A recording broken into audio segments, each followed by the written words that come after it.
আজ মন মর চল চল রে ভাই, ঝরে দুটি আখি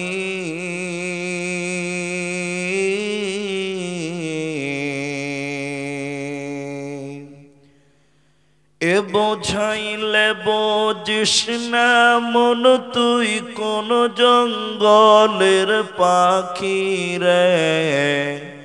আজ মন মর চল চল রে। কাঁচা বাঁশের খাট পালঙ্ক শুকনো পাটের দড়ি, এ আত্মীয় স্বজনে মিলে রেখে আসবে আপন বাড়ি রে। আজ মন মর চল চল রে। কুলের পাতা গরম পানি গোসল করাবে, এ গোসল করাইয়া মন তোর কাফন পরাবে রে। আজ মন মর চল চল রে।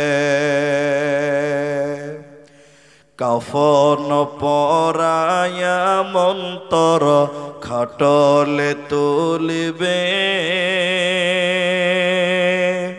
এ খাটলে তুলিয়া মন তোর জানাজা পড়াবে রে। আজ মন মর চল চল রে। জানাজা পড়াইয়া মন তোর কবরে রাখিবে, এমন কিরণাকির ফেরেশতা তখনি আসিবে রে। আজ মন মর চল চল রে। মুনকির ফেরেশতা তখনই জিগাবে, এ রব কি তোমার দিন কি ছিল, কার দিনে ছিলে রে। আজ মন মর চল চল রে। মাকান দিবে বেটা রে বেটা, এ মাকান দিবে বেটা রে বেটা। বোন কান্দিবে ভাই রে, এ ঘরের বিবি সেও কান্দিবে, আর তো কেহ নাই রে। আজ মন মর চল চল রে। আজ মন মর চল চল রে ভাই, ঝরে দুটি আখি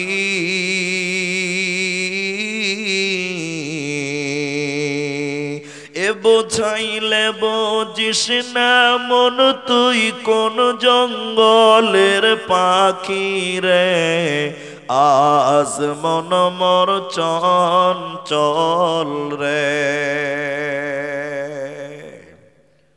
উপস্থিত চলমান সভার যোগ্যতম সভাপতি, স্টেজে ওলামায়ে কেরাম, অতিথিবৃন্দ, সামনে বসে থাকা দিনদার ইমানদার মুমিন ভাই সকল, দোয়ার কান্টারি মুরব্বী সমাজ, স্নেহের কচি কাঁচা, পর্দার অন্তরালে বসে থাকা মুমিনা সলেহা মা ও বোনেরা, প্রাণ প্রিয় ডিহি বরজ সাগর দিঘি মুর্শিদাবাদবাসী, প্রশংসা সেই মহান মনিবের দরবারে যে আল্লাহ তাবারক ওয়া তাআলা আমাদেরকে গভীর রাত্রিতেও এক মাদ্রাসা কেন্দ্রিক আয়োজিত মাহফিলে বসিয়ে কোরআন এবং হাদিসের আলোচনা করার, আপনাদের শ্রবণ করার যিনি তৌফিক ইনায়াত করেছেন, সেই মহান মনিবের দরবারে শুকরিয়া আদায় করি। আমরা সকলেই একবার বলি আলহামদুলিল্লাহ। দরুদ ও সালাম বর্ষিত হোক সরকারে কায়নাত তাজদারে মাদানী নবী কুল শিরোমণি ইমামুল আম্বিয়া নবী মক্কি নবী মাদানী নবী আহমদ নবী মুহাম্মদুর রাসূলুল্লাহ সাল্লাল্লাহু আলাইহি ওয়াসাল্লাম। আল্লাহুম্মা আমিন। আল্লাহুম্মা সাল্লি আলাইহি আল্লাহুম্মা বারিক আলাইহি। মোহতারাম ভাইও, আজিজ ও বুজুর্গ দোস্ত, আমি আমার আলোচ্য বিষয় বলার পূর্বে মাত্র 5 মিনিট কিছু কথা বলবো, যেগুলো আপনার এবং আমার কিছু কাজে লাগবে। আমি এই মাঠে প্রথম, যদিও অত্র এলাকাতে আমি এসেছি এর আগেও, কিন্তু এই মাঠে আমি প্রথম। যারা আমাকে চেনেন তারা মাশাআল্লাহ আলহামদুলিল্লাহ, যারা চেনেন না সুম্মা আলহামদুলিল্লাহ। কিন্তু আমি রাত গভীর হয়েছে, আমি আপনাদের কিছু কথা জিজ্ঞাসা করব, আপনারা মুখ খুলে উত্তর দেবেন। সবাই বলেন ইনশাআল্লাহ, মাশাআল্লাহ। কারণ আপনি যদি কথা বলেন তাহলে আপনার বুঝতে সুবিধা হবে আর আমাকে বুঝাতে সুবিধা হবে। অনেক জায়গার লোক কথা বলে না। আর মুর্শিদাবাদ নবাবের জেলা, বাঙালি, খাঁটি বাঙালি। এরপরও মানুষ বলে বাঙালি নাকি খুব চালাক, কিন্তু আমি দেখেছি বাঙালি খুব চালাক নয়। মানুষকে কথা বলতে বললে হ্যাঁ না বলতে হয়, তো মানুষ জিভ না হিলিয়ে গোটা মাথায় রঙে হিলেছে। আপনি জানেন জিভের ওজন হলো মাত্র 200 গ্রাম, মাথার ওজন 5 কেজি। যে বোকা না হলে মাথা হিলায় জি। তা আমরা সবাই কথা বলবো, বলুন ইনশাআল্লাহ, মাশাআল্লাহ। আজকে আপনাদের সামনে যে বিষয়টি নিয়ে কথা বলবো, ওটা বলার পূর্বে কয়েকটি কথা জিজ্ঞাসা করব। 24 ঘন্টার মধ্যে আসমানের নিচে জমিনের উপরে সবচেয়ে বেশি যে কিতাবটা তেলাওয়াত করা হয়, ওই কিতাবের নাম কি ভাই? কোরআন। সবাই বলুন, কি বললাম? কোরআন।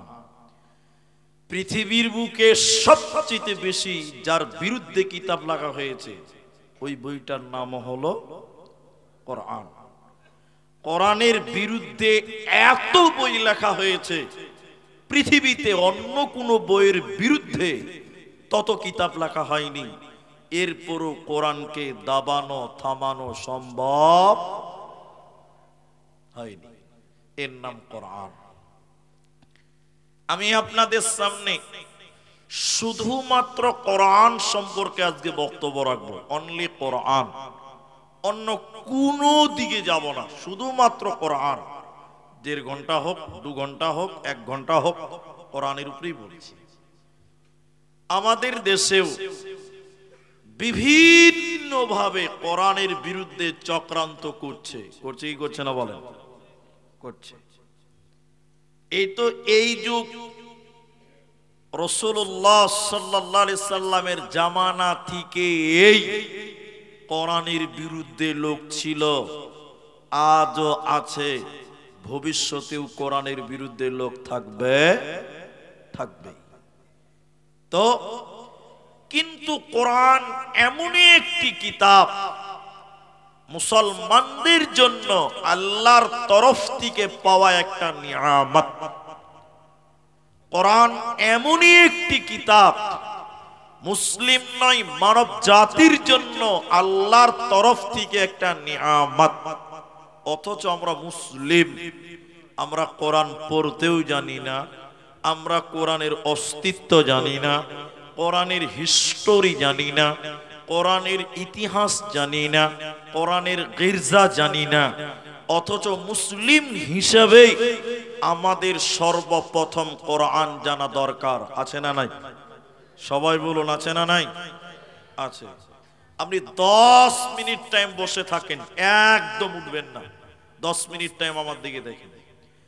তো কোরআনকে প্রশ্ন করেন, কোরআন আমরা তোমার অস্তিত্ব জানতে চাই, তোমার উদ্দেশ্য জানতে চাই, চলেন কোরআনের পরিচয় কোরআনের কাছ থেকে নিব। কোরআনকে জিজ্ঞাসা করবেন, কোরআন আপনাকে আপনার উত্তর দিবে, প্রশ্নের জবাব দিবে। বলুন সুবহানাল্লাহ। কোরআনকে প্রথম প্রশ্ন করেন, কোরআন তুমি কোন জায়গাতে এসেছিলে তুমি বলো। কোরআন আপনার জবাব দিবে। কোরআন বলছে বিসমিল্লাহির রহমানির রহিম লা উকসিমু বিহাযাল বালাদ। কোরআন বলছেন আমি দুইখানা শহর কেন্দ্রিক নাজিল হয়েছে। ওই দুইটি শহর বহরমপুর মালদা নয়, বহরমপুর কলকাতা নয়। ওই দুইটি শহর কোরআনে স্থান পেয়েছে। একটা মক্কা মুকাররমা, অপরটি মদিনা মুনাওয়ারা। কোরআনে যত সূরা আছে কোনটা মক্কাতে কোনটা মদিনাতে এসেছে। কোরআনকে দ্বিতীয় নম্বর প্রশ্ন করেন, কোরআন কোন জায়গা থেকে তুমি মক্কা মদিনায় এসেছিলে তুমি বলো। কোরআন বলছে বাল হুয়া কুরআনুম মাজিদ ফি লাউহিম মাহফুজ। আমি লাউহে মাহফুজ থেকে দীর্ঘ 23 বছর সময় পৃথিবীতে আমার আগমন হয়েছে, মক্কা মদিনায় আমার আগমন হয়েছে। তৃতীয় নম্বর প্রশ্ন করেন, কোরআন তুমি বলো তুমি কোন সময় তুমি এসেছিলে তুমি বলো, কোন টাইমে তুমি এসেছো তুমি বলো। কোরআন বলছে শাহরু রমাদানাল্লাযী উনজিলা ফীহিল কোরআন। কোরআন বলছে আমি রমজান মাসে এসেছি বান্দা, রমজান মাসে আমি এসেছি বান্দা। কোরআনকে জিজ্ঞাসা করেন, কোরআন রমজান মাসে তুমি কখন এসেছো বলো। দিনের বেলায় না রাত্রি বেলায়, সকাল বেলায় না বিকাল বেলা। কোরআন বলছে ইন্না আনজালনাহু ফি লাইলাতিল কদর। আমি রমজানের শেষের 10 বেজরের রাত্রিতে আমার আগমন। কোরআনকে পঞ্চম নম্বর জিজ্ঞাসা করেন, কোরআন তুমি রমজান মাসে রাত্রি বেলায় এসেছো মক্কা মদিনায় সেটাও বুঝলাম, তুমি কেন এসেছ, কি উদ্দেশ্য তোমার তুমি বলো। তোমার টার্গেট কি, তোমার গারজা কি, তোমার উদ্দেশ্য কি বলো। তুমি কেন কেন কেন কেন তুমি এলে বলো। কোরআন বলছে হুদাল লিন্নাস, আমি মানুষের হিদায়াতের জন্য এসেছি বান্দা। কোরআন বলছে হুদাল লিন্নাস, আমি মানুষকে রাস্তা দেখাবার জন্য, মানুষকে সিরাতে মুস্তাকিম দেওয়ার জন্য, আমি মানুষকে জান্নাতের পথে বানাবার জন্য পৃথিবীতে আমার আগমন হয়েছে মুসলমান। অতএব কোরআন পৃথিবীতে এসেছে কেন, হুদাল লিন্নাস, মানুষের জন্য হিদায়াত। 5টা প্রশ্নের উত্তর দিল কোরআন। একবার বলুন সুবহানাল্লাহ। এবার আপনাদেরকে জিজ্ঞাসা করছি, সবাই মুখ খোলেন এদিকে। কোরআন পৃথিবীতে এসেছে কেন আপনারা বলুন। কিসের জন্য? হিদায়াতের জন্য। কিন্তু এখানে একটু গন্ডগোল আছে। গন্ডগোল কোন জায়গায় বলুন তো? অনেক মুসলমান কোরআনটা হিদায়াতের কাজে ব্যবহার করে না, তাবিজের কাজে ব্যবহার করে। ঠিক বললাম না? না হ্যাঁ না বলেন? তাবিজ ব্যবহার করে না মানুষেরা, কিন্তু কোরআন তাবিজের জন্য না হিদায়াতের জন্য। আর কিছু কিছু লোক আছে আপনাদের মতন সাধারণ মানুষ, কিচ্ছু বুঝে না, খালি মনে করে মুলবিদের তাবিজে খুব পাওয়ার, মনে করে না। অনেক লোক আছে। এই যে এখন পশ্চিমবঙ্গে এই এক পরীক্ষা গেল আর একটা চলছে, মানে মাধ্যমিক গেল, উচ্চ মাধ্যমিক চলছে, পশ্চিমবঙ্গের কথা বলছি। তো একটা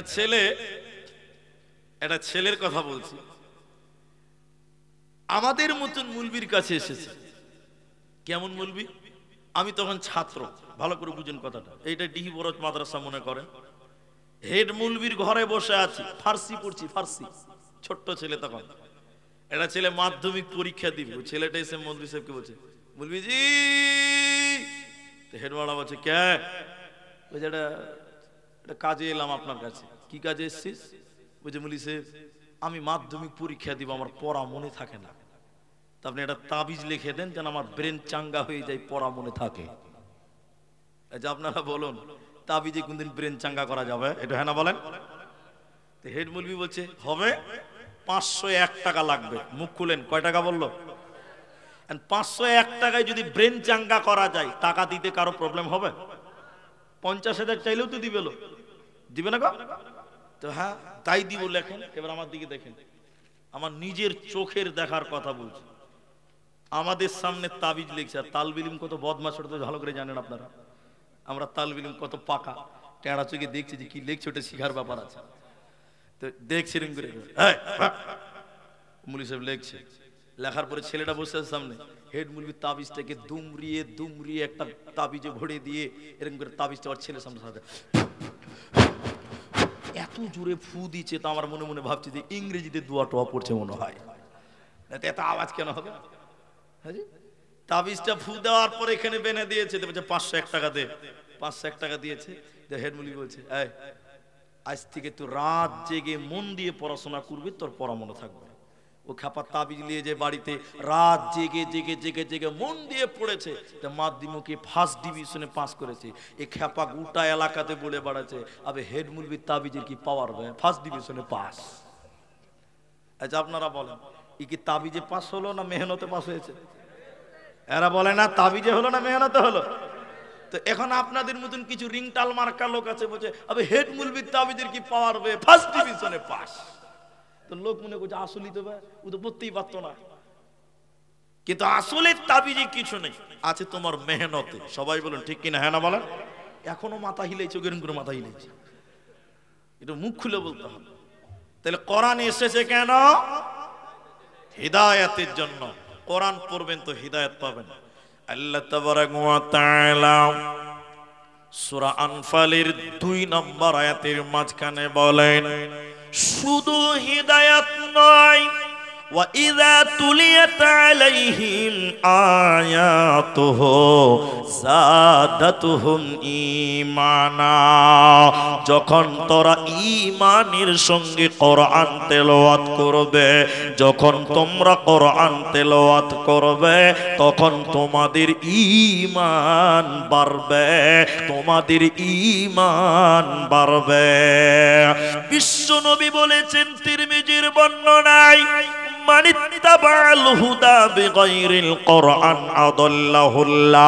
কেউ যদি কোরআন বাদ দিয়ে অন্য কোথাও হিদায়াতের জন্য যায়, ও তো হিদায়াত পাবে না, পাবে না। আদাল্লাহুল্লাহ, আল্লাহ নিজে তাকে গুমরাহ করবে। এজন্য কোরআন তোমাকে হিদায়াত দিবে, আর কোরআন তোমার ঈমান বাড়াবে। তাই আল্লাহ তাবারাক ওয়া তাআলা বলেন, ওয়া ইযা তুলিয়াত আলাইহিম আয়াতুহু যাদাতুহুম ঈমানা। যখন তোরা কোরআন তেলাওয়াত করবি রে, তখন তোদের ঈমান বাড়বে, তোদের ঈমান বাড়বে, তোদের কোনো চিন্তা রবে না, রবে না, থাকবে না। এদিকে ওয়াসিম রেজভির নাম শুনেছেন আপনারা? ডক্টর ওয়াসিম রেজভির নাম শুনেছেন আপনারা? শুনেননি আপনারা? এখানে কেউ শুনেননি? একজন শুনেছে, দুটা তিনটা, আচ্ছা বাস। তিনি ছিলেন মুসলিম, বর্তমান না হারকা না ধারকা, বুঝেন এটা? বুঝেননি? এখন না ওরা পুষছে না মুসলমান পুষছে।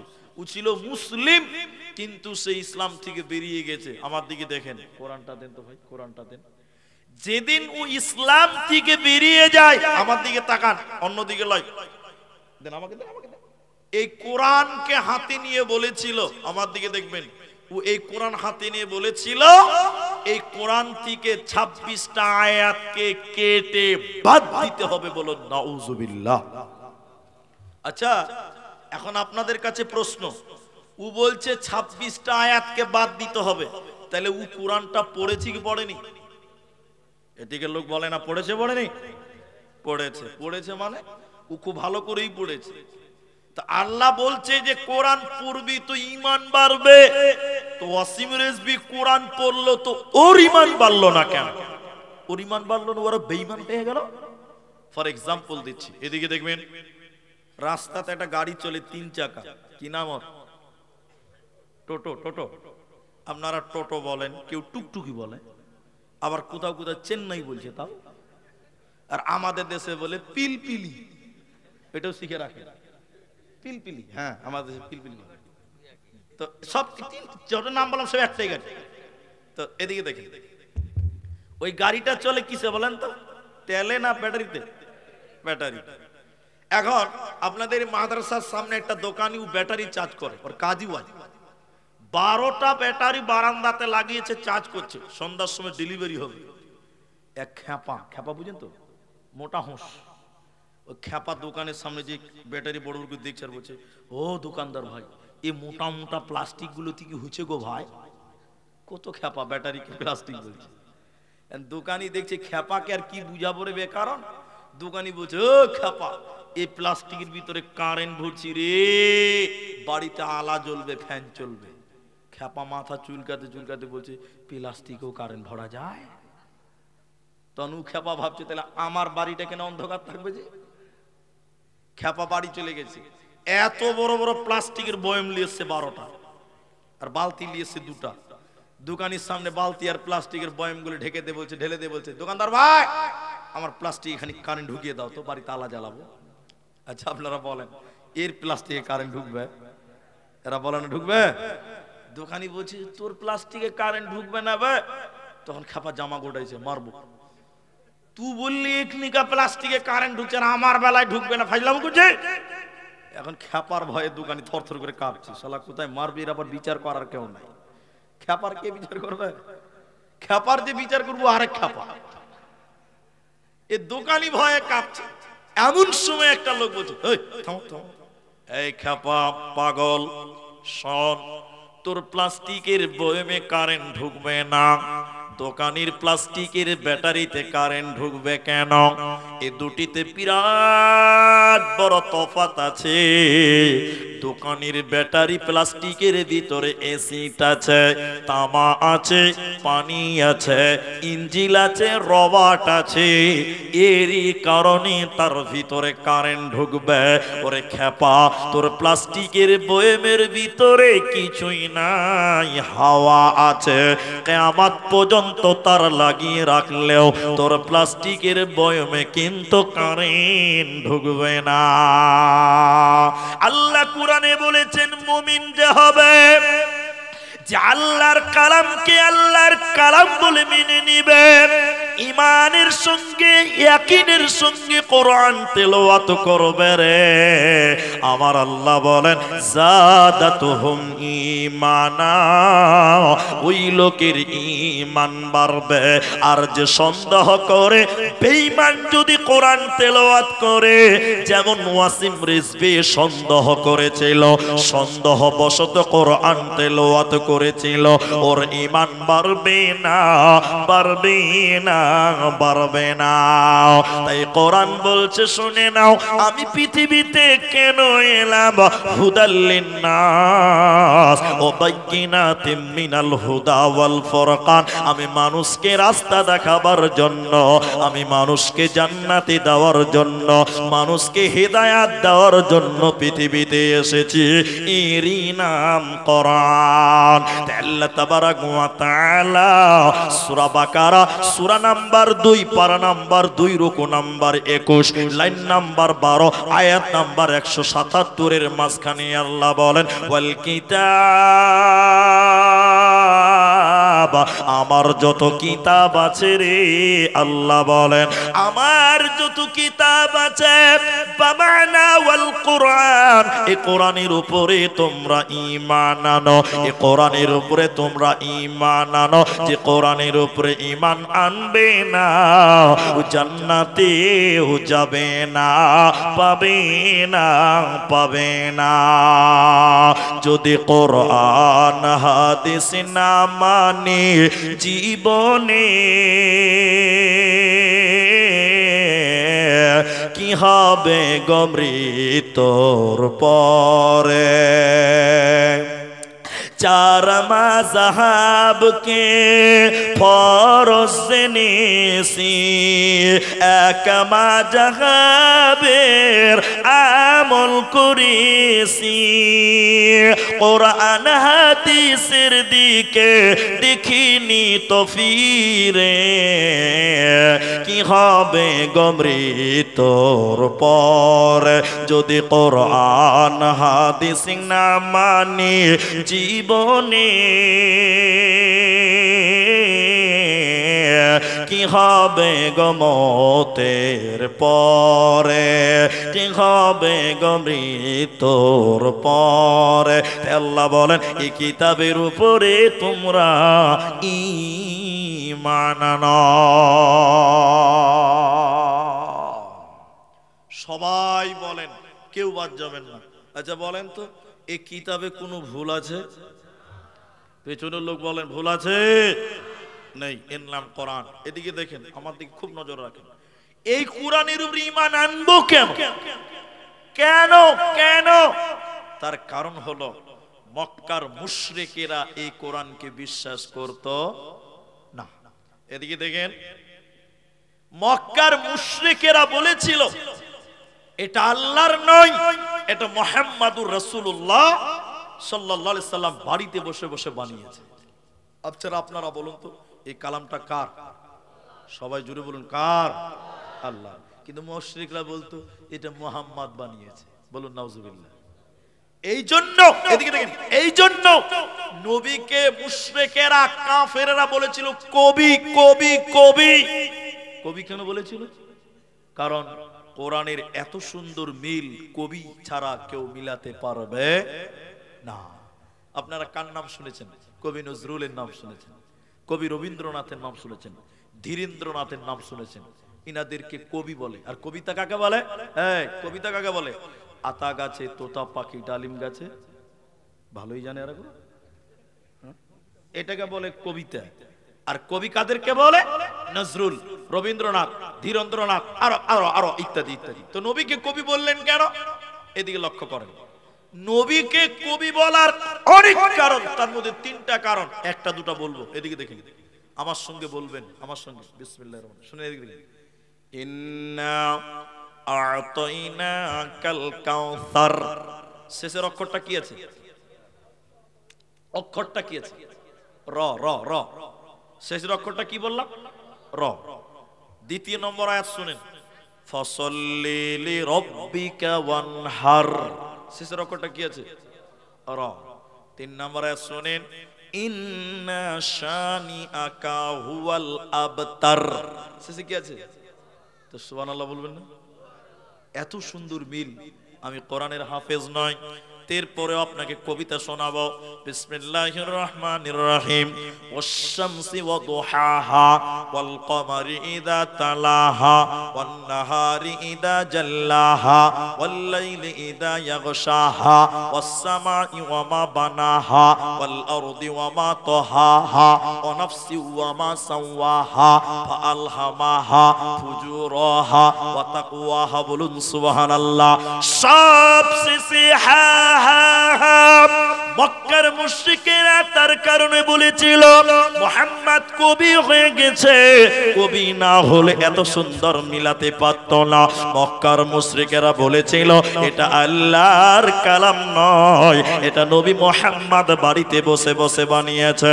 আল্লাহ তাবারাক ওয়া তাআলা মুশরিকদের চ্যালেঞ্জ দিয়ে জবাব চেয়েছে। আল্লাহ কোরআনে চ্যালেঞ্জ দিয়ে বললেন মুশরিকেরা, হে কাফেরেরা, তোমরা যদি বলো এই কোরআনটা নবী বানিয়েছে, আমি আল্লাহ তোমাদেরকে বলি শুনে নাও, তোমরাও মানুষ নবীও মানুষ, তোমরাও মানুষ নবীও মানুষ। যদি তোমরা বলো নবী মানুষে কোরআন বানিয়েছে, তাহলে আমি আল্লাহ বলি তোমরা মানুষ, তোমরা কেন এই কোরআনের মতন একটা কিতাব বানাতে পারো না? ওয়া ইন কুনতুম ফি রাইবিম মিম্মা নাযালনা আলা আবদিনা ফাতু বিসূরাতিম মিন মিথলিহি ওয়াদউ শুহাদা। আল্লাহ তাদেরকে চ্যালেঞ্জ দিয়ে বললেন, শোনো, তোমরাও এই কোরআনের মতন একটা কিতাব বানিয়ে দেখাও। হবে না 30 পারা বানাতে হবে না, একটা সূরা বানাতে হবে না, একটা আয়াত তোমরা বানিয়ে দেখাও। ইন কুনতুম সাদিকিন। পৃথিবীর কেউ কোরআন বানাতে পারেনি, ভবিষ্যতেও কেউ পারবে না, এরই নাম কোরআন। আল্লাহ তাবারাক ওয়া তাআলা বলেন, ওয়াল কিতাব, আমার যত কিতাব আছে রে, তার মধ্যে একটার নাম কোরআন। এই কোরআনের উপরে তোমাদের ঈমান রাখতে হবে। কোরআন কি বিশ্বাস করো, কোরআনকে অস্বীকার করা যাবে না। এখন দুটি কথা বলবো, খুব গুরুত্বপূর্ণ। এই এই ভালো করে, এই ছেলে, এই ও চল চল, ঠিক আছে যাও। ওই লিগে তো ভাবছি এরকম কেন হয়েছে জি, ওই খ্যাপার গল্পই তো চলছিল না জি ভাই। হ্যাঁ, যেখানে যেরকম রোড যেমন গাড়ি তেমন চলবে। এদিকে দেখেন, আপনারা সবাই জানেন যে আব্দুর রহমান আসামের লোক, আর এটা হয়তো সবাই জানেন যে আমাদের আসামে এনআরসি হয়ে গেছে। এটা শুনেছেন না? নাই শুনেননি মনে হয় দিকার লোক। হ্যাঁ, তো আমি এইখানে কোরআনের বক্তব্য, এনআরসি ঢুকলো কেন, এটা কারণ আছে। আমি কোনোদিন পলিটিক্স করি না, রাজনীতি করি না, দরকার নাই। মুলবিরা মুলবিদের মতন থাকুক, নাকি বলছেন ভাই? এদিকে দেখেন, বর্তমান পশ্চিমবঙ্গেও কিছু নেতা, আমি নাম বলবো না, আপনারা চিনতে পেরে যাবেন। নাম বলা খুব মুশকিল, নাম বলা যাবে না, আপনারা চিনতে পারলেই হলো। সে বলছে পশ্চিম বাংলায় এনআরসি করব আর মুসলমানগুলোকে বাংলাদেশ পার করব। কি বলছে না গো? এদিকে মনে হয় বলে না। না, ও এত বড় নেতা, গরুর দুধে সোনা তৈরি করতে পারে। চিনতে পেরেছেন তো আপনারা? এরা মনে হয় চিনতে পারে। মাশাআল্লাহ মাশাআল্লাহ। হ্যাঁ, চুপচাপ থাকুন তো। আচ্ছা, আমি যেটা বলতেছি সেটা বুঝেন। যারা বলছে মুসলমানকে বাংলাদেশ পার করব, আমি বলতে চাই আসামেও তো এনআরসি করেছো, তোমরাই তো করেছো। আসামের মুসলমানকে বাংলাদেশে পার করতে পেরেছে? সবাই বলুন। আচ্ছা, আপনারা উত্তর দেন আমার সঙ্গে, তাহলে হবে। কত লোক বাদ গেছে আসামে জানেন? এটা আপনারা জানেন না কিছু? কত লোক? 19 লক্ষ। কত লোক বাদ গেছে বললাম? এরা বলে না কত লক্ষ? 19 লক্ষ লোক দেশের নাগরিকত্ব পায়নি। আচ্ছা, আমার পরিসংখ্যক, আমার জানা মতে আমরা তো এনআরসিতে নাগরিকত্ব পেয়েছি আলহামদুলিল্লাহ। মোটামুটি 4 থেকে 5 লাখ মুসলমান। কত লাখ বললাম? আচ্ছা, 19 থেকে 5 মাইনাস করেন, কত থাকবে? 14 লাখ। তাহলে মুসলমান কত বাদ গেল? 5 বলুন কত? তাহলে থাকলো কত? 14। আচ্ছা, ইহুদি খ্রিস্টান অন্য জাতি আমি 2 লাখ বাদ দিলাম। 14 থেকে 2 মাইনাস করেন, কত হবে? 12। মুসলমান বাদ গেছে মাত্র 5 লাখ, আর ওরা গেছে 12 লক্ষ। বলুন নারায়ে তাকবীর। কি বলছেন?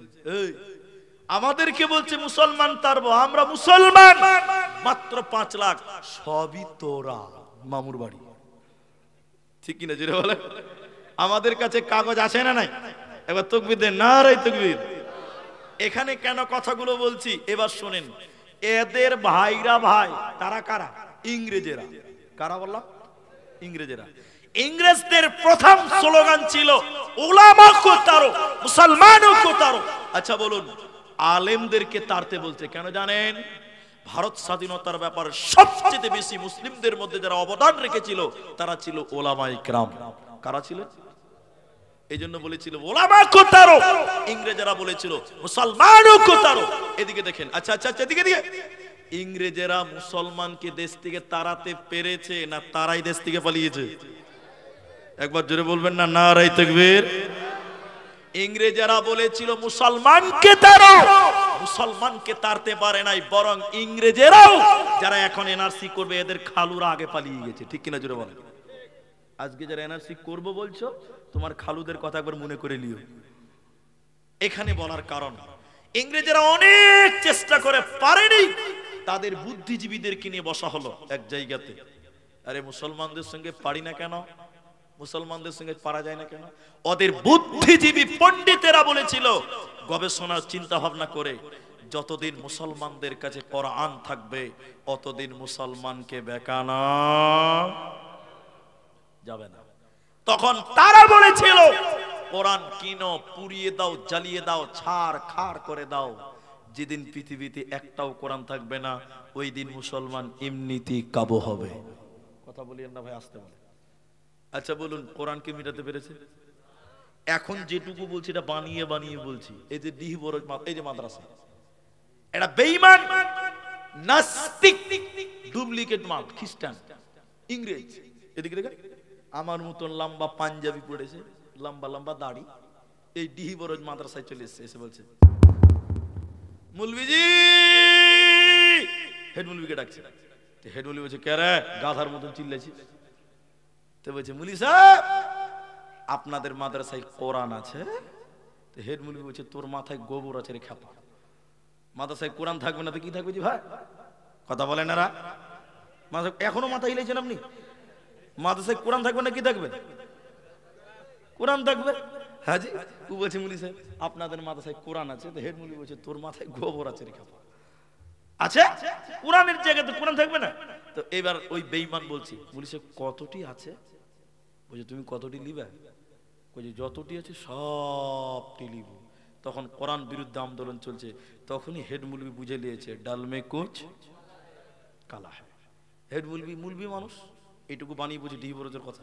হেড মাওলানা তিনটা ছেলেকে ডেকেছে, করে আব্দুর রহমান, করে জি মুলি সাহেব, আব্দুল সত্তার, করে জি মাওলানা, জি আব্দুর রহিম, জি মাওলানা, দেখতো কোরআন নিতে এসছে, দামি দামি লোক কোরআন নেওয়ার জন্য এসছে। আরে বাবা তোরা তো গোটা গোটা কোরআন মুখস্থ করেছিস, হাফেজরা কোরআন মুখস্থ করে না? করে। এবার হেড মাওলানা বলছে আরে আব্দুর রহমান, আব্দুর রহিম রে, করে সত্তার, একলাই তো শোনাতে পারবি কিন্তু ক্লান্ত তো লাগবে। এই আব্দুর রহমান তুই 1 থেকে 10 পারা শোনা, আব্দুর রহিম তুই 11 থেকে 20 পারা শোনা, আব্দুল সত্তার এই 21 থেকে 30 পারা শোনা। তিনটা ছেলে যখন বেঈমানের সামনে বসেছে, বিসমিল্লাহ থেকে শুরু করে যখন মিনাল জিন্নাতি ওয়ান নাস বলেছে, ওই বেঈমান দাঁড়িয়ে সঙ্গে সঙ্গে আলেমকে জড়িয়ে নিয়ে বলছে কালেমা দেন, ঈমান এনে বললেন আল্লাহর কসম করে বলছি আমাদের আলোচনা হয়েছিল কোরআন কিনো, পড়িয়ে দাও, জ্বালিয়ে দাও। যেদিন মুসলমানের কাছে কোরআন থাকবে না সেদিন মুসলমান এমনিতে কাবু হয়ে যাবে। কিন্তু আমি আল্লাহর কসম করে বলছি মুসলমানদের থেকে কোরআনকে আলাদা করা সম্ভব হবে না। তার কারণ হলো মুসলমানেরা কোরআনকে তার আত্মাতে জায়গা দিয়েছে। এই কোরআনকে পড়িয়ে যদি ছারখার করে দাও কোনো প্রবলেম হবে না, মুহূর্তে নতুন কোরআন চেপে যাবে। কারণ পৃথিবীর বুকে লক্ষ লক্ষ কোটি কোটি বিলিয়ন মিলিয়ন কোরআনের হাফেজ আছে, অতএব কোরআনকে মেটানো সম্ভব হবে না। তাই আল্লাহ তাবারাক ওয়া তাআলা বলেন ইন্না নাহনু নাযালনা যিকরা ওয়া ইন্না লাহু লাহাফিযুন। আমি আল্লাহ এই কোরআনকে নাজিল করেছি বান্দা, আল্লাহ বলেন আমি জিকিরকে নাজিল করেছি বান্দা, এই জিকিরের হিফাজতের দায়িত্ব স্বয়ং আমি আল্লাহ নিয়েছি বান্দা। কোরআনকে মিটানো সম্ভব হবে না, হবে না, হবে না। একজন আরবিক বিদ্বান এই রকম কোরআন মানুষকে দেখিয়েছিল, এই রকম কোরআন মানুষকে দেখিয়েছিলেন। একজন আরবিক বিদ্বান এই রকম কোরআনকে দেখানোর পর কোরআনটা বন্ধ করে বলেছিল, বলো বলো বলো তোমরা কোরআনটা কেমন দেখলে? সবাই বলেছিল সাদা কাগজে কালো কালিতে লেখা আছে। তিনি রাগান্বিত হয়ে বলেন, বন্ধুরে এই কোরআনটা এই চক্ষু দিয়ে দেখলে হবে না, কোরআনটা ইমানের চক্ষু দিয়ে দেখো। এই কোরআনটা এই চক্ষু দিয়ে দেখলে হবে না, ইমানের চক্ষু দিয়ে কোরআনটা দেখো। এই কোরআনটা কোনো কাগজে নয়, এই কোরআনটা কোনো কালিতে নয়, বরং এই কোরআনটা শহীদের রক্তের বিনিময়ে এসেছে। এই কোরআনের জন্য কত মা বিধবা হয়েছে, এই কোরআনের জন্য কত বাচ্চা এতিম হয়েছে, কত বোন তার ভাইকে হারিয়েছে।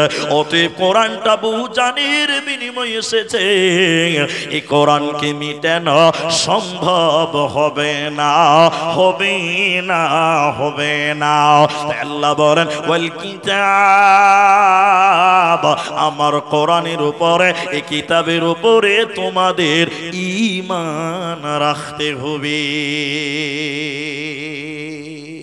তিনটা কথা, কোরআন পড়লে নাকি, শুনলে নাকি, মানলে নাকি। কটা বললাম? আরো বলি, কোরআনের পেছনে টাকা দিলে নাকি, কোরআনের পেছনে সময় দিলেও নাকি হয়। বলুন সুবহানাল্লাহ। এবার এদিকে দেখেন, হাদিস বলবো একটি আর আয়াত বলবো একটি।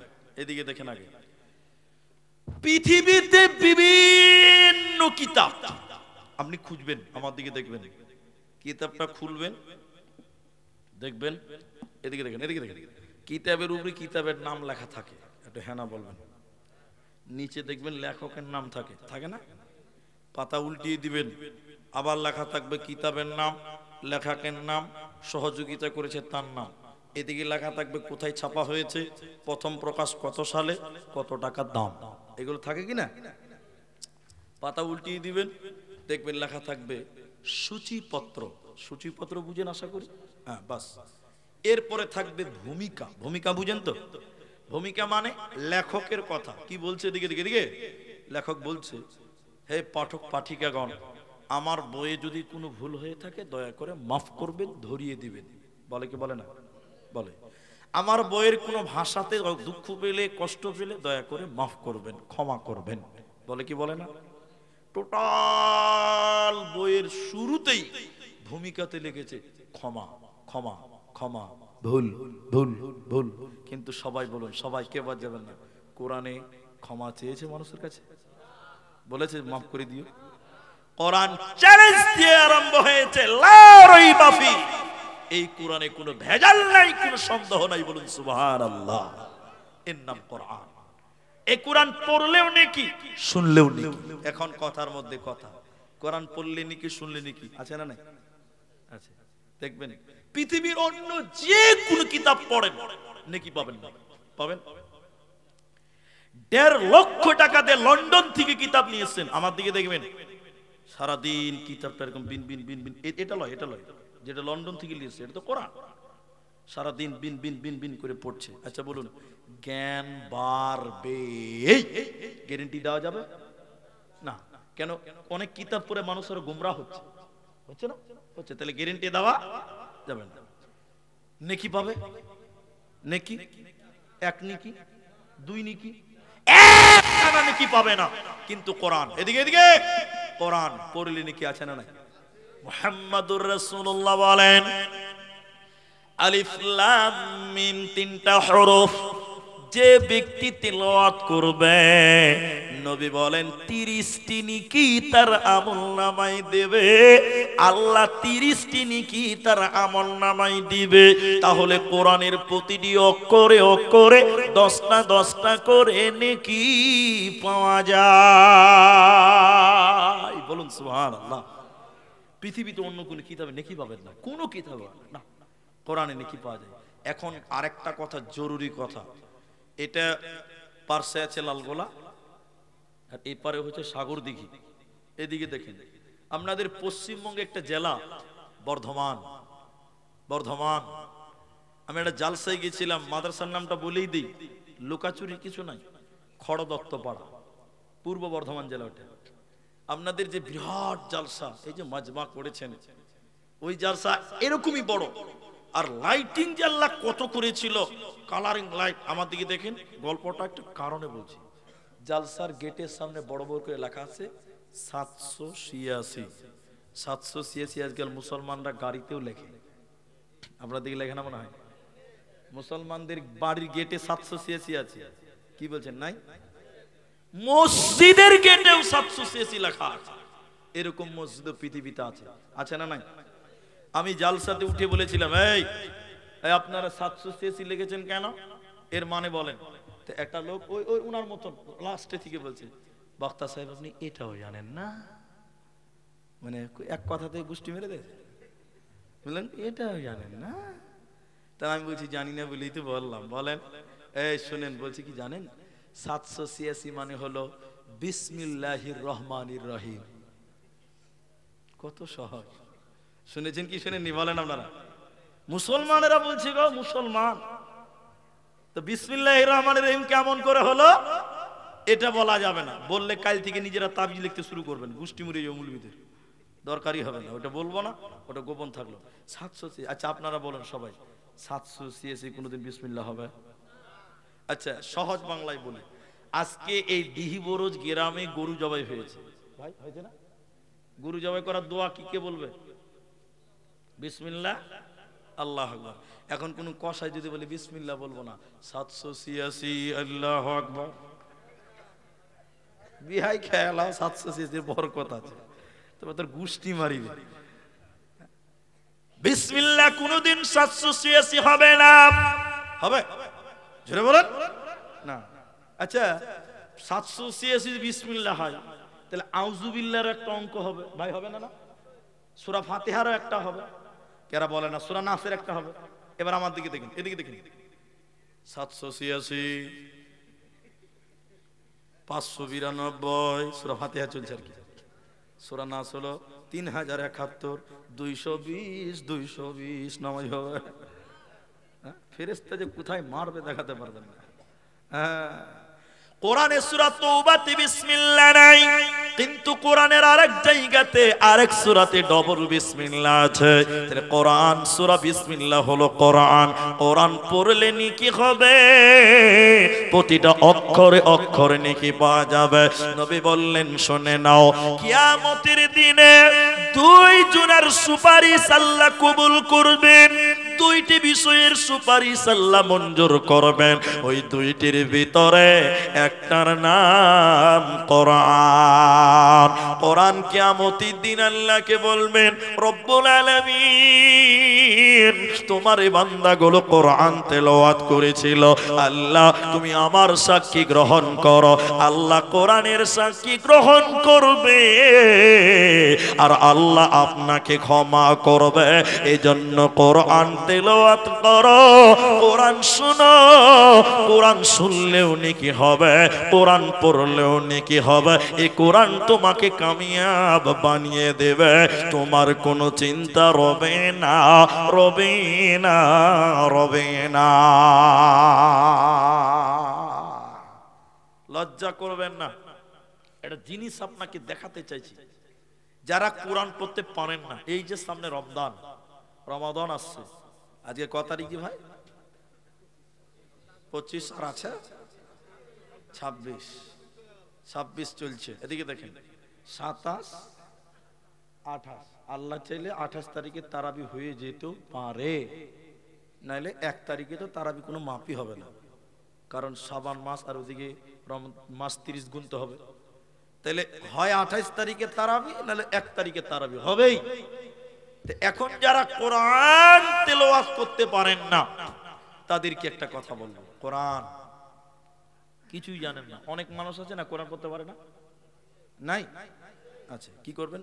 নবী বললেন, কেউ যদি সূরা ইখলাস বিসমিল্লাহির রহমানির রহিম সকলে একবার মহব্বতে বলেন, কুল হুয়াল্লাহু আহাদ আল্লাহুস সামাদ লাম ইয়ালিদ ওয়া লাম ইউলাদ ওয়া লাম ইয়াকুল লাহু বলুন কুফুয়ান আহাদ। নবী বলেছেন, শোনো, কোরআন পড়তে পারো না, কেউ যদি 3 বার সূরা ইখলাস পাঠ করে পুরো কোরআন খতম করলে যে নেকি হয় এই নেকি তার আমলনামায় আল্লাহ দিবে, বলুন সুবহানাল্লাহ। এই জন্য কোরআন এমনই একটা কিতাব, আল্লাহ কোরআনে বলেছেন আকিমিস সালাতা লিদুলুকিশ শামসি ইলা ওয়াসাকিল লাইল ওয়া কুরআনাল ফাজর ইন্না কুরআনাল ফাজরি কানাত মাশহুদা।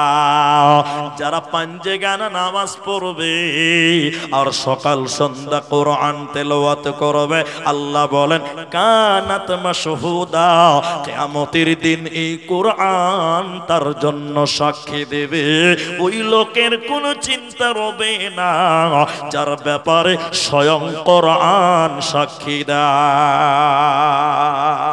কোরআন পড়বো, কোরআন শুনবো, বলুন ইনশাআল্লাহ। এবার লজ্জা করবেন না, একটু হাত তুলতে হবে ভাই। কারা কারা কোরআন পড়তে পারেন হাত তোলেন, পড়তে পারেন যারা, মাশাআল্লাহ নামান। তাহলে যারা তুললেন না তারা পারেন। আমি অপমান করব না, নাউজুবিল্লাহ আস্তাগফিরুল্লাহ, আমি কাউকে অপমান করার উদ্দেশ্যই নয়। আচ্ছা বলুন, মুসলিম হিসাবে কোরআন শিক্ষা করা দরকার আছে না? আচ্ছা, আমি একটা কথা বলবো এখন, খুব ভালো করে বুঝবেন। ফারাক্কা নদী দেখেছেন তো আপনারা? গঙ্গা, হ্যাঁ সবাই দেখেন, যারা দেখেছেন তারা দেখেছেন তো? বাস শুনুন তো, এটা দার্শনিক, দার্শনিক, দার্শনিক মানে বুঝেন পণ্ডিত লোক। ও নদীতে গবেষণা করতে গেছে, নদীতে কি হয় না হয়, কেমন আছে না আছে, কি আছে, গবেষণা করতে গেছে। কোন নদীতে? বুঝার জন্য বুঝি, ফারাক্কা নদীতে। এদিকে দেখেন ভাই, নৌকাতে চেপেছে তো দার্শনিকের মুখ তো আর বন্ধ থাকবে না, ও বক বক বক বক বক বক বক বক করেই যাবে, করেই যাবে। তো দার্শনিক এক লাগেছে তো কি করে গল্প করবে? যে তখন বলছে যে দেখ, দার্শনিক তো যাক মাঝির সঙ্গেই গল্প লাগাই। মাঝি মূর্খ মানুষ, মাঝি কি বলছে? মাঝি, মাঝি বলছে বলেন ভাই। বলছে তুমি সায়েন্স বুঝো? সায়েন্স? আচ্ছা আপনারা এতটি লোক আছেন, আপনাদের এখানেও নদী আছে, ঘাট আছে। আচ্ছা মাঝি কোনদিন সায়েন্স বুঝতে পারবে? এরা না বলে না। তখন মাঝি গাল চিলকাতে চিলকাতে কি খাই না পড়ে যে ভাই। তখন দার্শনিক বলছে আহ আহ আহ আহ আহ আহ, যেমন আপনারা হাসলেন, দার্শনিক কলজা ঠান্ডা করে আহ আহ আহ আহ, তোর জীবনটা 4 আনাই মিছে। আচ্ছা সবাই বলুন, মানুষের জীবন কয় আনা? 16 আনা। এরা বাপ হয়ে গেছে সব গো, তা বুঝতে পারে না। 16 আনা তো 4 আনা গেল, থাকলো কত? ফের দার্শনিক বলছে মাঝিকে, মাঝি ভূগোল বুঝো? ভূগোল এটা কি খাই না পড়ে দি ভাই? তখন মাঝি আহ আহ আহ আহ আহ আহ খুব হাসলো, হেসে বলছে মাঝি রে তোর জীবনটা 4 আনা থেকে 8 আনাই মিছে। তাহলে 12 থেকে 8 গেলে কত থাকবে ভাই? আরো 4 থাকবে না 8 থাকবে? 8। 16 থেকে 4 গেলে কত থাকবে? 8। 8 থাকবে। 12 নয় 4, মানে 4 4 দুবার গেল, কত থাকলো? 8। একটু পরে মাঝি আবার বলছে মাঝি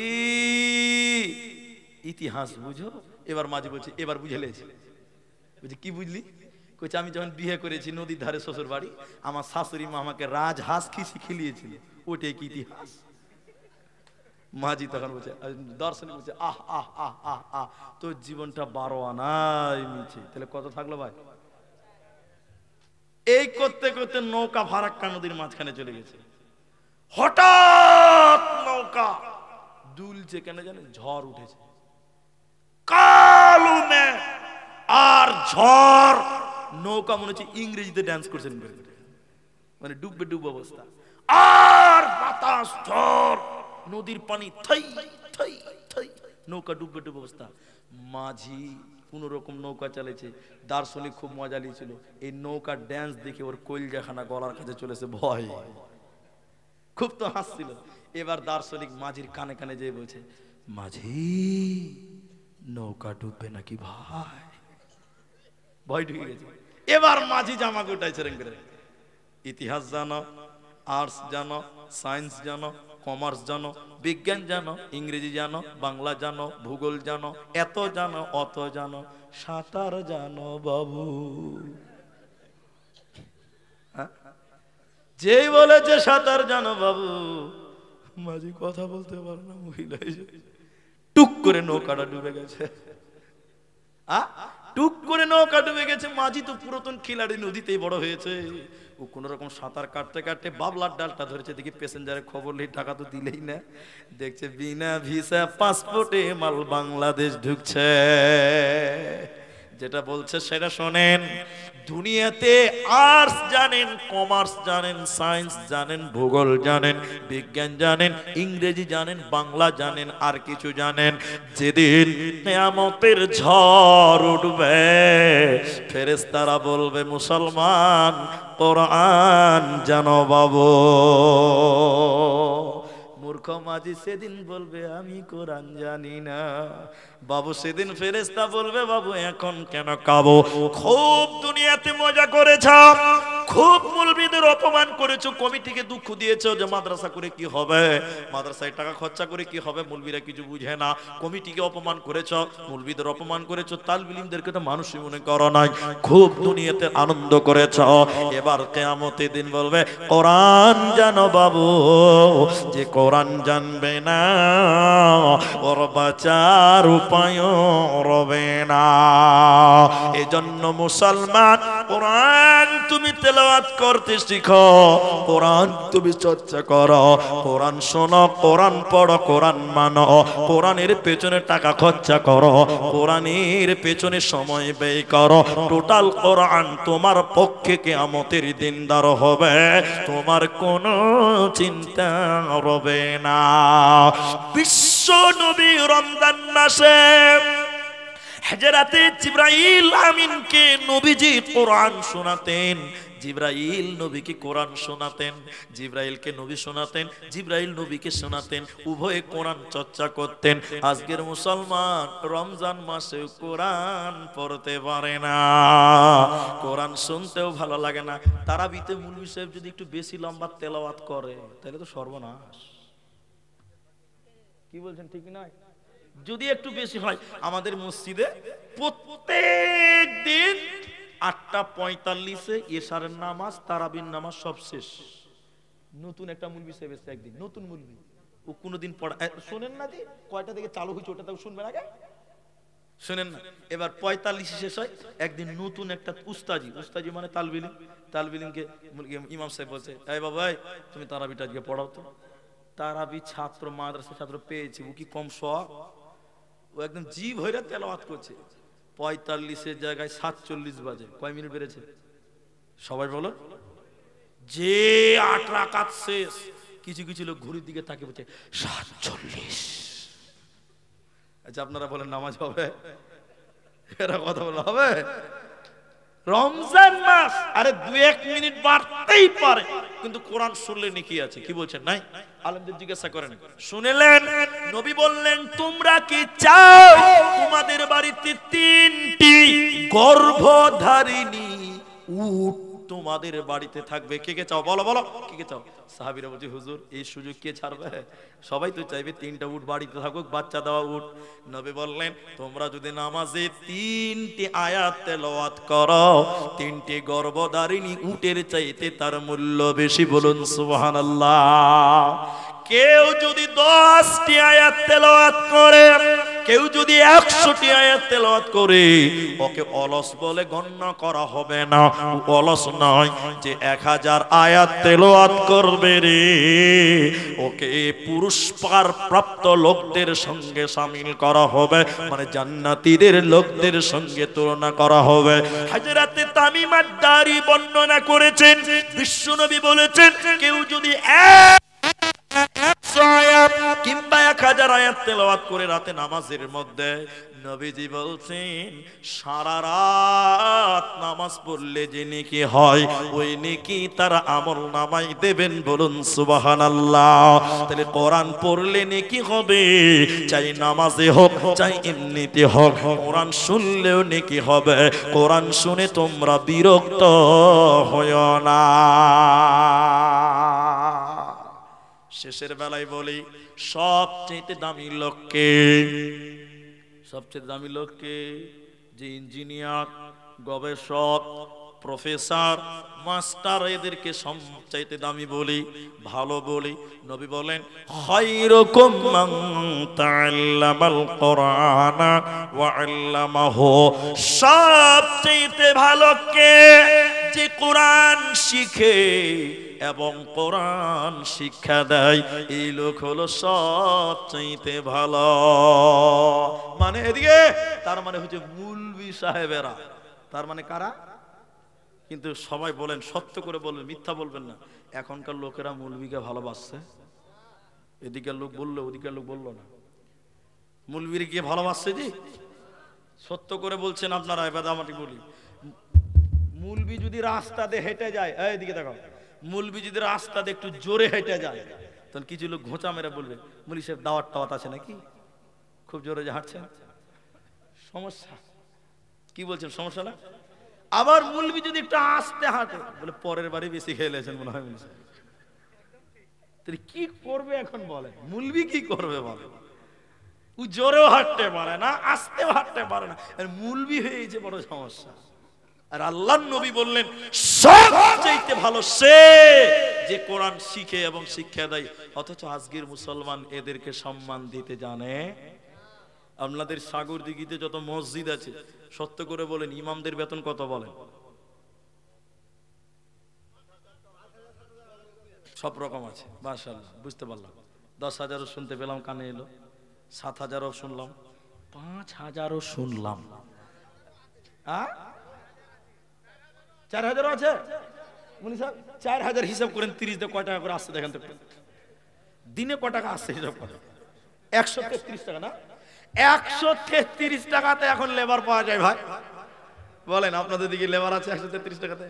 মসজিদের মুলবিকে 133 টাকা দিন দিচ্ছে, 24 ঘন্টা থাকবে, আজান দিবে, নামাজ পড়বে, তোর বাপের বিয়া পড়াবে, তোর বেটির বিয়া পড়াবে, তোর 17 গোষ্ঠীর জানাজা পড়াবে। ঠিক কিনা জোরে বলেন? 133 টাকা গো, 133 টাকা। আল্লাহ, সম্মান কোথায় আছে? অথচ নবী বললেন সবচেয়ে দামি তারা যারা কোরআন শিখে এবং শিক্ষা দেয়। আজকে মানুষ বলছে মাদ্রাসায় পড়ে কি হবে, বলবি তো। আপনি মসজিদের ইমামের বেতন 30,000 টাকা করেন, গায়ের সব ছেলে মাদ্রাসায় ভর্তি হয়ে যাবে। ঠিক কিনা জোরে বলেন? মসজিদের ইমামের বেতন 30,000 করেন, দেখবেন কোন ছেলে বাদ নাই, সবাই মাদ্রাসায় ভর্তি হবে। যে গেলেই 30,000 টাকা বেতন। এখন দেখছে যে শালা 4,000 টাকা বেতন, কি হবে, কি হবে? আমরা সম্মান করব যথাযোগ্য। বলুন একবার বলুন ইনশাআল্লাহ। ঈদের দিন ইমামদের খবর নেবেন, আলেমদের সম্মান করবেন। আরে টাকাতেই সব হয় না, তাদের সঙ্গে অন্তত আচরণটাও ভালো করবেন। ঠিক আছে ভাই? ঠিক কিনা জোরে বলুন। 4,000 টাকা বেতন দেয়, জুমার দিন দিয়ে বলছে মুলি সাহেব পেশাবখানাতে তো গন্ধ কেন? আচ্ছা পেশাবখানাতে গন্ধ আসবে না, তা আতরে সেন ভরাবে, ও তো গন্ধই জায়গা। আল্লাহ তাবারাক ওয়া তাআলা, সাহাবীরা তাই বললেন তাআল্লামনাল ঈমান সুম্মা তাআল্লামনাল কুরআন। আমাদের ঈমানের পরে সর্বপ্রথম যেটা দিয়েছে সেটার নাম কোরআন। প্রত্যেকটা মুসলিমের ঘরে ঘরে জীবনের রন্ধে রন্ধে কোরআনের স্পর্শ থাকা চাই, থাকবে। বলুন ইনশাআল্লাহ। আরেকটা বলবো কথা, ভাই উঠেন না, আল্লাহর রাস্তায় বসেন, চলে কেন যাবেন? আমি যদি এত দূর থেকে আপনার গ্রামে আসতে পারি আর আপনি আমাকে ছেড়ে চলে যাবেন মানে? আর একটা কথা বলি, আমার পরেও বক্তা আছে, আমার পরেও বক্তা, একদম মানে বিশাল বক্তা। সব চ্যাংরাগুলো শেষ, এবার বুড়াদের খেলা চালু হবে। জি, একদম মাদ্রাসার শিক্ষক, সীতারামপুর মাদ্রাসা বসে আছে মারা মুদাসসির সাহেব, আমার পরে আসবে, উঠিয়ে যেন না। এখন তাহলে বলেন, বাংলা, ইংরেজি, ইংলিশ এগুলো দরকার আছে না নেই? বদরের যুদ্ধের ঘটনা শোনেন। বিশ্বনবী 70 জন কাফেরকে সাহাবীরা কেটে জাহান্নামে পাঠালো, আর 70 জনকে নিয়ে মসজিদে নববীতে বেঁধে রেখেছে। ইতিহাসটা শুনেন। সাহাবীদেরকে নবী বললেন, সাহাবীরা তোমরা বলো, যাদেরকে মসজিদে বেঁধে রেখেছি এদের বিচার কি করা যায়? ওদের কি বসে বসে খিলাইলে হবে? কি করবে বলো? ওরা যুদ্ধের বন্দী, কাফের, কোরআনের বিরুদ্ধে ছিল, কি করব? এক একজন এক একটা কথা বলছে, শোনো। হযরত ওমর বলেছিলেন, ইয়া রাসূলুল্লাহ, প্রত্যেক কাফেরের হাতে তলোয়ার দেন, নিজের পেটে নিজে তলোয়ার ঢুকিয়ে দিবে, মরে যাক। হযরতে উসমান, হযরতে ওমর অনেকেই কথা বললেন। হযরত আবু বকর বলেছিলেন, ইয়া রাসূলুল্লাহ, এরা সবাই গরীব মানুষ, এদেরকে জরিমানা করা হোক, এরা মুক্তিপণ দিয়ে তারা বিদায় হয়ে যাও। নবীজি বলেছিলেন, হে যুদ্ধের বন্দী কাফেরেরা, তোমরা তোমাদের বাড়ি ঘর খবর পাঠাও, তোমাদের বাড়ির লোকেরা তোমাদের জরিমানা দিয়ে যেন ছাড়িয়ে নিয়ে যায়। কিন্তু অনেকে জরিমানা দিয়ে চলে গেল। অনেক কাফের ছিল যাদের পরনে জামা ভালো ছিল না, গরিব মানুষ, অভাবে ছিল, ওরা আবার জরিমানা কোথায় পাবে? নবীজির বড় জামাই, যেটা হযরতে যায়েনাবের সঙ্গে বিয়ে হয়েছিল, রাসূলের জামাইকে বেঁধে রেখেছে, সে ছিল কাফের। এবার আল্লাহর নবীর বেটি যায়েনাব এই স্বামীকে ছাড়াবার জন্য, নবীজির জামাইকে ছাড়াবার জন্য রাসূলের বেটি তার গলার হার খুলে দিয়েছিল জরিমানা হিসাবে। যে হার টানা হযরতে খাদিজা রাদিয়াল্লাহু আনহা ছিলেন। নবীজি যখন হারটা হাতে পেল, নবীজি হার দেখে টুকরে টুকরে কেঁদেছিলেন আর বলেছিলেন, এটা আমার খাদিজার হার, এটা আমার খাদিজার হার, যে খাদিজা আমাকে কঠিন বিপদের দিন সহযোগিতা করেছিল। সাহাবীরা বলেছিলেন, হুজুর, এই হার কানা বাইতুল মালে জমা করতে হবে না, এটা আপনি নিজস্ব ভাবে ব্যবহার করুন। নবীজি বলেছিলেন, না না না, এটা জরিমানা হিসাবে এসেছে, এটা আমি ব্যক্তিগত ভাবে ব্যবহার করতে পারবো না।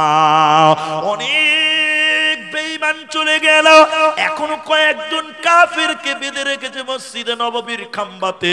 এদের জরিমানা দেওয়ার মতন অকাত নাই, এদের কি করা যায়? নবীজি বললেন, এই এই এই এই কাফের বেঈমানেরা, এই কাফের বেঈমানেরা, তোমরা কি করে বাঁচবে বলো? তোমাদের সাথী বন্ধুরা তো চলে গেল, তোমরা যাবে কি করে বলো?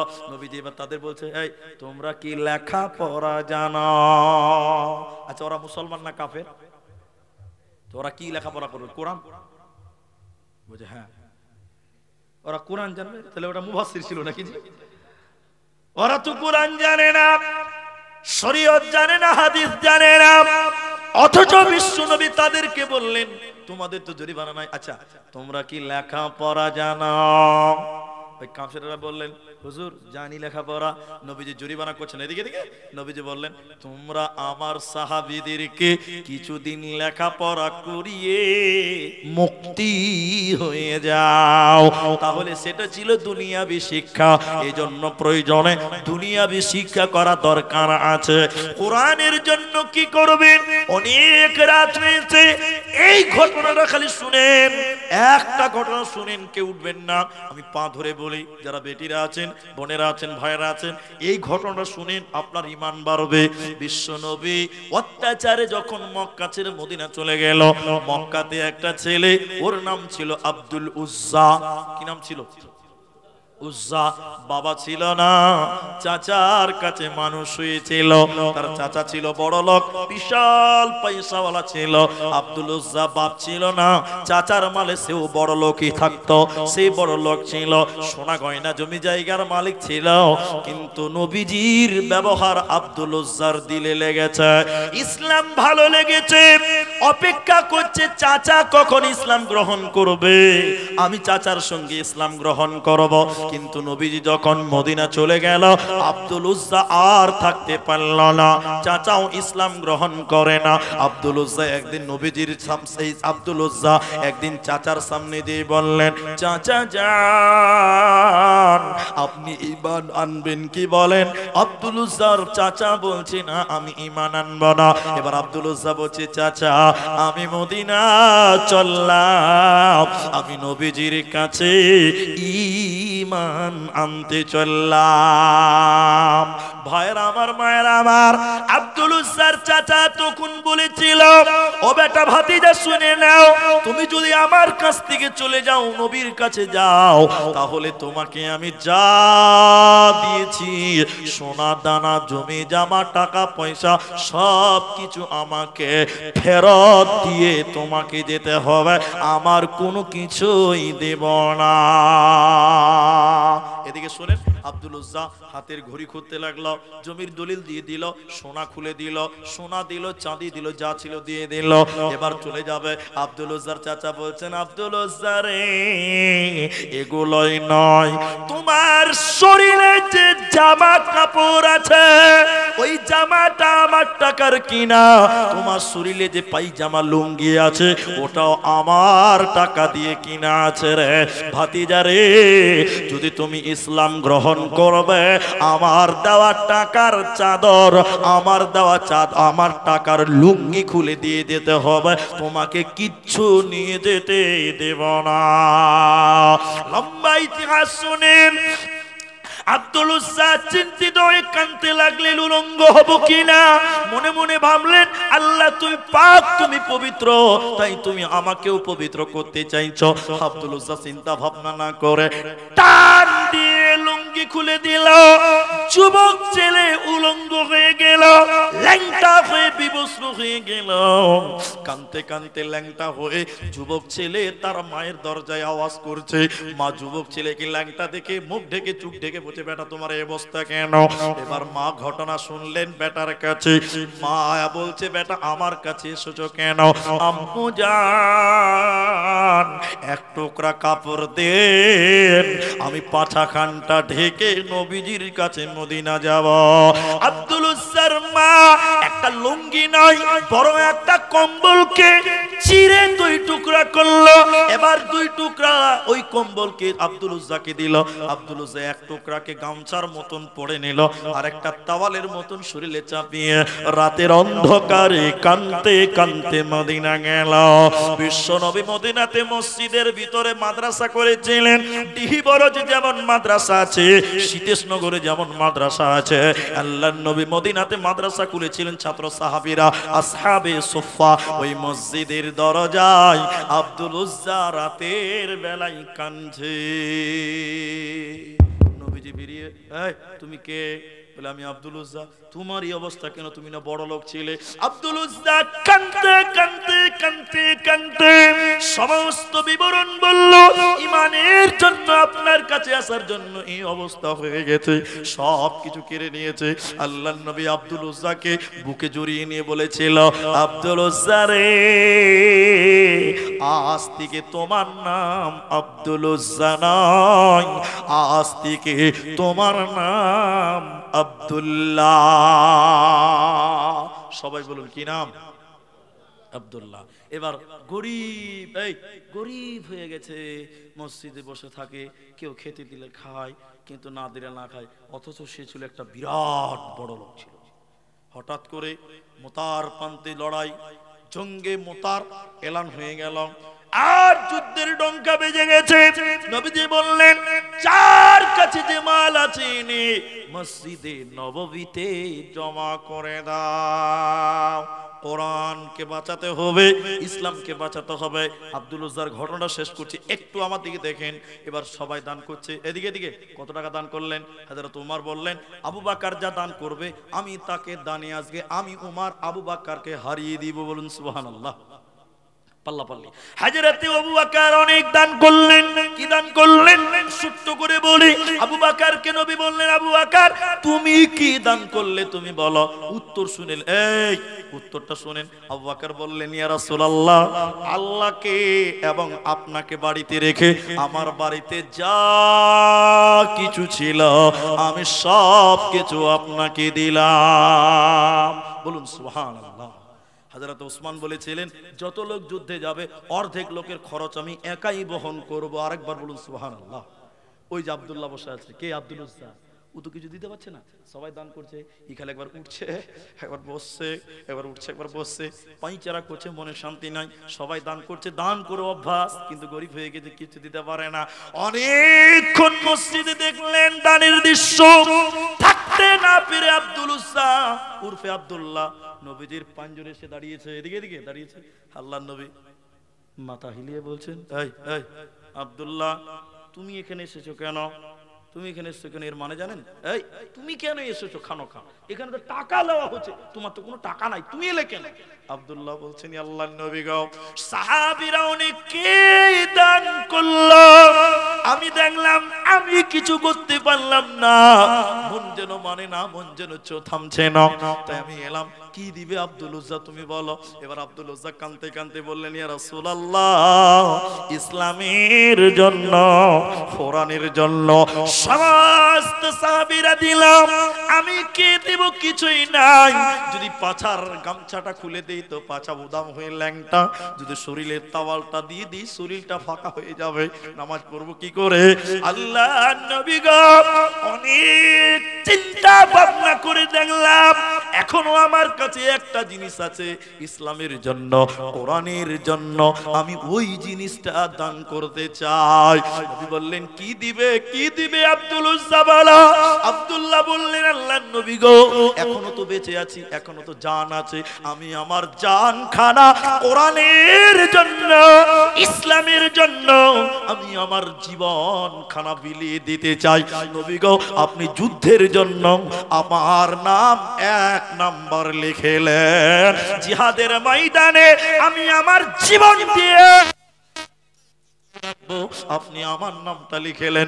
আল্লাহর নবী আব্দুল্লাহর নাম লিখলেন। সাহাবীরা যুদ্ধে যাচ্ছে, সবাই যুদ্ধে যাচ্ছে, নবীজি দোয়া করতে লাগলেন, বিশ্ব নবী এই যুদ্ধের নেতৃত্ব দেবেন, নবীজির সঙ্গে রয়েছেন, সবার জন্য দোয়া করছেন। আব্দুল্লাহর হাত এই ঘাড়ে হাত দিয়ে নবী দোয়া করলেন, আল্লাহ আব্দুল্লাহর জন্য দোয়া করি, বেঈমানেরা যেন আব্দুল্লাহর শরীরের রক্ত বার করতে না পারে, বেঈমানদের জন্য আমি হারাম করে দিলাম। আব্দুল উজ্জা কাঁদতে কাঁদতে দাঁড়িয়ে বললেন, নবী আমার, উল্টো দোয়া কেন করছেন? উল্টো দোয়া কেন করছেন? উল্টো দোয়া কেন করছেন? ইসলামের জন্য আমি জীবন দিতে চাই, আপনি উল্টো দোয়া করলেন। নবীজি বললেন, আব্দুল্লাহ রে, ইসলামের জন্য তুমি যা ত্যাগ স্বীকার করেছ, জিহাদের ময়দানে নয় বরং বিছানায় শুয়ে শুয়ে, তোমার যদি নিম্ন জ্বর হয়েও তুমি মারা যাও, আল্লাহ তোমাকে শহীদের মর্যাদা দিবে। বলুন সুবহানাল্লাহ। বেঈমানেরা মারতে পারে না, অথচ কোরআনের জন্য জীবন দেওয়ার জন্য 1 নম্বরে নাম লিখিয়েছিলেন। একবার বলুন নারায়ে তাকবীর। মারতে পারেনি বেঈমানেরা। হঠাৎ করে জ্বর, শেষ পরিণতটা খালি বলছি, হঠাৎ করে জ্বর, তার মানে নবীর দোয়া কবুল হয়ে গেছে। বলুন সুবহানাল্লাহ। কালো জ্বর, কালো জ্বরে বিছানায় ধরে গেল, অন্ধকার রাত, হযরতে আব্দুল্লাহ উরফে আব্দুল উজ্জা এই জ্বরের কারণে তিনি দুনিয়া ছেড়ে ইন্তেকাল করে পৃথিবী থেকে বিদায় হয়ে গেল। এর জানাজাতে কে ইমাম? আব্দুল্লাহর জানাজার ইমামকে স্বয়ং বিশ্ব নবী আব্দুল্লাহর জানাজার ইমাম। এবার একটা মশাল, মশাল বুঝেন তো? মশাল, আগুন ধরিয়েছে, অন্ধকার, কারেন্ট ছিল না। হযরতে বেলালকে বলছে, বেলাল রে, তুমি আলা দেখাও। সাহাবীরা সবাই আব্দুল্লাহকে দাফন করবে, মাটি দেবে। হযরতে বেলাল আলো ধরে আছে, লাইট মানে আগুন, সবাই যাচ্ছে কবর দেওয়ার জন্য। কবরের ভিতর থেকে আওয়াজ বের হচ্ছে, ও নবীর সাহাবীরা, তোমরা তোমাদের ভাই আব্দুল্লাহ আব্দুল উজ্জাকে কষ্ট দিয়ে কবরে নামায় না। কবরের ভিতর থেকে আওয়াজ। হযরত আব্দুল্লাহ ইবনে মাসউদ এবং হযরত বেলাল অবাক হয়ে বললেন, আমাদের গলার আওয়াজটা যেন চিনা চিনা চেনা চেনা মনে হলো। তাড়াতাড়ি কবরের সামনে গিয়ে দাঁড়ালাম। কবরের সামনে দাঁড়িয়ে দেখলাম, এই কবরে নেমেছে কে? এই কবরে লাশ ধরবে কে? এই কবরে লাশ ধরার জন্য নেমেছে কে? আখিরি পয়গম্বর নবী মুহাম্মদুর রাসূলুল্লাহ সাল্লাল্লাহু আলাইহি ওয়াসাল্লাম। তিনি বলতেন, তোমরা তোমাদের ভাই আব্দুল্লাহকে কষ্ট দিয়ে কবরে নামায়ো না। ইসলামের জন্য সব ত্যাগ করে ল্যাংটা হয়েছে, ইসলামের জন্য, কোরআনের জন্য জীবন দেওয়ার জন্য 1 নম্বরে নাম দেখিয়েছে, তাকে তোমরা কষ্ট দিও না। দাফন কাফন কমপ্লিট হলো। বিশ্ব নবী বলছেন, আল্লাহ আজ সন্ধ্যা পর্যন্ত আব্দুল্লাহর উপরে আমি রাজি ছিলাম, আল্লাহ তুমিও আব্দুল্লাহর প্রতি রাজি হয়ে যাও। সাহাবীরা চিৎকার করে বলেছিলেন আল্লাহ, সাহাবীরা চিৎকার করে বলেছিলেন, এরে আব্দুল্লাহ তোর কপাল কত ভালো, তোর জন্য স্বয়ং বিশ্ব নবী দোয়া করলেন, এ কবরে কেন আমরা গেলাম না। যেটা বলতে চাইছিলাম, সাহাবীরা এক একজন ইসলামের জন্য, কোরআনের জন্য সব কিছু দান করেছেন। কে বলেছেন অর্ধেক খরচ, কে সবকিছু দিয়েছে, কেউ সম্পত্তির 3 ভাগ দিয়েছে, কেউ 2 ভাগ দিয়েছে, কেউ 1 ভাগ দিয়েছে। স্বয়ং আবু বকর সব দিয়েছিলেন। সাহাবীদের কেউ কেউ নিজের জীবন খানটা ইসলামের জন্য বিলিয়েছে। নারায়ে তাকবীর। ভাইজান, অনেক কথা, অনেক কথা। সাহাবীরা কোরআনের জন্য নিজের জানকে পরোয়া করেনি, নিজের জানকে তাওয়াক্কা করেনি, জীবন পর্যন্ত তাজা রক্ত দিয়ে ইসলামের পতাকাকে উত্তোলন করেছেন। বলুন সুবহানাল্লাহ। আজকে যারা এই দিহি বরজের মাদ্রাসার মাঠে এখন বসে আছেন, এখন ঘুরিতে বাজে রাত 2টা বেজে, এখন ঘুরিতে 2টা বেজে 17 মিনিট, 1.5 ঘন্টা পার হয়ে গেল। এখন যারা এই মাঠে বসে আছেন, আপনাদের ভিতরেও আব্দুল্লাহর মতন, আব্দুল উজ্জার মতন, আবু বকরের মতন, উমারের মতন, উসমানের মতন ঈমান আছে। আছে না নাই? আছে না ভাই? এই জন্য আপনাদেরকে বলবো, মাত্র আধা ঘন্টা, মাত্র আধা ঘন্টা, মাত্র আধা ঘন্টা আমরা যারা বসে আছি, আর কে উঠবো না বলুন ইনশাআল্লাহ। একটু ইনশাআল্লাহ বলেন আপনারা। একবার হাত তুলেন দেখি, আল্লাহকে দেখান। সবাই নামাইছে কেন গো? হাত তুলেন, একবার বলুন নারায়ে তাকবীর। আধা ঘন্টা আগে কেউ উঠবো না বলুন ইনশাআল্লাহ। আমাদের দিলেও সাহাবীওয়ালা রক্ত, সাহাবীওয়ালা ঈমান আমাদের ভিতরেও আছে। জি বলুন, আছে না নাই? আছে। তাই আমি আধা ঘন্টার মধ্যে দোয়া করব এবং পরবর্তী